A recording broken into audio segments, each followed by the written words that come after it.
क्या सच में हिरन की लड़ाई है सलमान और लॉरेंस बिश्नोई के बीच में? क्या देशभक्त के नाम पर राजनेता या फिर किसी पार्टी दल में सदस्य बनने का चाहत है लॉरेंस बिश्नोई का? लॉरेंस बिश्नोई कैसा गुंडा है, कैसा माफिया है, जो मोस्ट वांटेड लिस्ट में तो नहीं है पर देश भर में पॉपुलर चेहरा बन चुका है। ये हमारे देश की सिस्टम है। क्या लॉरेंस बिश्नोई भारत की कानून व्यवस्था, न्याय व्यवस्था को अपनी मुट्ठी में रखता है? अगर सिर्फ हिरन की लड़ाई है लॉरेंस और सलमान के बीच में, तो आप अब तक जो सलमान खान ने हाईवे ड्राइविंग के दौरान ब्लैक हिरन का हत्या कर दिया, उस पे मतलब एक्सीडेंट वगैरह जो भी कह सकते हैं उसको, उसी के बदले लॉरेंस बिश्नोई इतना बड़ा तबाही मचा रखा है, आई मीन बवंडर मचा रखा है हमारे देश में। तो पूछ रहे हैं कि भाई क्या जब से लेके आज तक, जब से सलमान खान ने हिरन को रौंदा, ब्लैक बक्स को जब से रौंदा, तब से लेके आज तक क्या सिर्फ सलमान खान के थ्रू ही एक हिरन की हत्या हुई या फिर उसके बाद भी हत्याएं होती आई? ऑफिशियल डाटा निकल कर आया है कि दोस्तों अब तक 10 सालों में 139 ब्लैक बक्स मारे गए हैं। चाहे वो बिजनेस पर्पज से मारे गए हों या फिर कैसे भी, या फिर कुछ लोग शिकार करने के लिए भी निकलते हैं, उस पर्पज से भी मारे गए हों। तो क्या इन लोगों के पीछे लॉरेंस बिश्नोई या फिर उनके समाज को नहीं जानी चाहिए थी क्या? सिर्फ सलमान को ही टारगेट करने का क्या मतलब है इसमें? जैसे लॉरेंस बिश्नोई मतलब काफी टाइम से इनको वार्निंग देते आ रहे हैं कि उन्होंने हमारे समाज के प्रति दुर्व्यवहार करा है, हमारे पूजनीय हिरन को मारा है, इसके बदले हम सलमान को मारेंगे। तो ये क्या सिर्फ सलमान ने ही करा है, सलमान खान ने ही करा है? और उसके बाद फिर क्या कभी किसी ने हिरन को मारा नहीं है? या फिर क्या बस ये सलमान खान को ही टारगेट करेंगे क्योंकि इनको देश में अपना वर्चस्व फैलाना है, लोगों के बीच में अपना तानाशाह जो कहते हैं उस चीज को शामिल करना है, अपने बाहुबल को दिखाना है, और सबसे बड़ी बात कि ये अपने अंडर में सिस्टम को कंट्रोल करना चाहते हैं। क्योंकि इतने बड़े बॉलीवुड स्टार्स को टारगेट करके, हालांकि बॉलीवुड को ही नहीं, बहुत सारे ऐसे लोगों को टारगेट किए जो कि मैं आपको अभी आपको बताने वाला हूँ। तो भाई हम इस इंसान को कैसे ये मान लें कि हमारे देश के लिए या फिर अ, ये नया देशभक्त है? हालांकि हम लोग के अंदर में भी कुछ मिस्टेक्स होती है जो कि देशभक्ति के नाम पे दिखावा करते हैं, हालांकि मैंने पिछले वीडियो में भी बोला है, बट ये जो देशभक्ति कर रहा भाई, इसके पीछे भी बहुत बड़ा एक कारण है, इसके खुद के स्वार्थ छिपे हुए हैं। लॉरेंस बिश्नोई के खुद के स्वार्थ छिपे हुए हैं। ये अंडरवर्ल्ड में छाना चाहता है, अंडरवर्ल्ड में छाने के बाद जहाँ पे चाहेगा वहां पे अपना सिक्का जमा सकता है।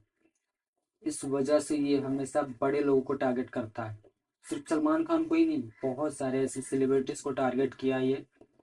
भाई सिर्फ हिरन की बात होती तो फिर आज तक 139 कैसे मारे गए? यहाँ तक कि खुद लॉरेंस बिश्नोई के बिश्नोई समाज भी लॉरेंस बिश्नोई से दूरी बना के रखते हैं। क्यों? क्योंकि वो दूसरे फील्ड के बंदे हैं, वो गैंगस्टर माफिया टाइप के बंदे हैं। और ऐसा नहीं कि हर बिश्नोई समाज में सब लॉरेंस के ही जैसा है। ये अलग बात है कि इन्वायरमेंट के प्रति उन लोग का बहुत ज़्यादा लगाव है, जानवरों के प्रति बहुत ज़्यादा लगाव है।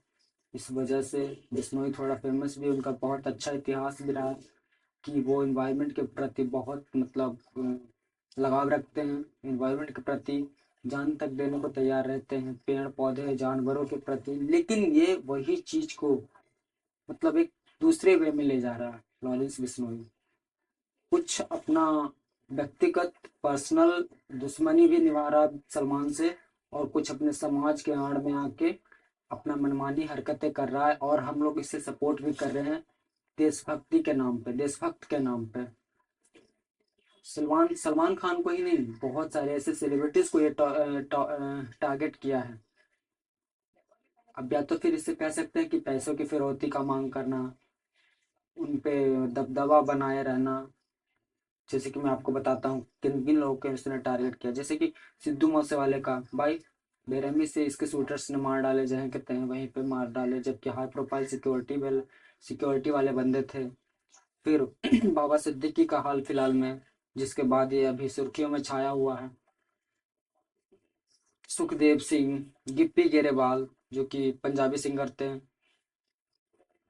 सलमान खान, एपी डिलोन। भाई इन लोगों से तुम्हारी क्या दुश्मनी है? ठीक है चलो, एक पल के लिए मान लेते हैं कि भाई तुम्हारे समाज के प्रति जो आदरणीय हिरन ब्लैक बक्स होते हैं उनके प्रति तुम्हें थोड़ा बहुत दिल में भावनाओं को ठेस ठेस पहुंचा, बट इन लोगों के प्रति क्या दिक्कत थी तुम्हें भाई? ज्यादा कुछ नहीं दोस्तों, अपने नाम का दहशत फैलाना चाहता है और इसके अलावा कुछ नहीं इस बंदे के मन में है, और कुछ नहीं। इसके इशारों पे नाचे पूरा सिस्टम, इसलिए अपना बाहुबल दिखा के लोगों के बीच में अपना खौफ फैलाना चाह रहा, और कुछ नहीं। दोस्तों इससे एक बात तो जरूर सवाल उठनी चाहिए कि हमारे देश की कानून व्यवस्था कैसी है, जो आज इस जैसे, मतलब क्या ही कह सकते हैं, माफिया कहें तो भी थोड़ा ये है, गुंडा कहें तो। हालांकि हम इन सब चीज़ों को इलीगल मानते हैं, और इलीगल को देख रेख करने के लिए हमारे कानून व्यवस्था है, न्याय व्यवस्था है, फिर ये लोग हैं कहाँ? कहीं ना कहीं हमारे देश की कानून व्यवस्था पे ये सवाल उठती है कि भाई कैसे हो रहा है ये सब पॉसिबल। एक तरफ तो आप हमारे देश में बहुत सारे ऐसे गलत काम करने वालों को डायरेक्ट इनकाउंटर कर दिए जा रहे हैं। फिर दूसरी तरफ ये कहाँ से सही हो रहा है भाई? देश के जितने भी सक्सेसफुल लोग हैं उनको धमकाना, थ्रेट्स देना, पैसे की मांग करना, और फिर बाद में देशभक्ति का चोला पहन लेना। फिर भाई अनपढ़ गवार तो तुम हो नहीं, तुम्हें भी पता है भगत सिंह कौन थे, वो कैसे रास्ते पे चलते थे। तुम दो चार शब्द उनके बातें बोल दिए तो क्या तुम भगत सिंह हो गए? इम्पॉसिबल है भाई। मेरी गुजारिश है कि सरकार से कि भाई इस बंदे के खिलाफ सख्त से सख्त कदम उठाएं, ताकि जितने भी सक्सेसफुल हमारे देश में बिलियंस मिलियंस लोग हैं थोड़ा रिलैक्स फील करें। बाकी आपकी राय क्या है? Thank you bye. बाकी एक बात और, इन्हें अपना रोल मॉडल समझने की कोशिश मत करना भाई। उस बंदे के पास 100 150 एकड़ जमीन है, साल के 30 40 लाख रुपए जेल में उसके खर्च हो रहे हैं, उसके घर वाले उसे पहुंचा रहे हैं। 2014 से जेल में ये बंद है लॉरेंस बिश्नोई, फिर भी वो सारा कमांड कर रहा है। तो भाई उनको रोल मॉडल समझने की कोशिश मत करना। जो कर रहे हो तुम करते रहो, पढ़ाई लिखाई लाइफ में कामयाब होते जाओ। सब कोई मॉडल बना के अपना करियर प्रेजेंट लाइफ खराब मत करना। Thank you bye.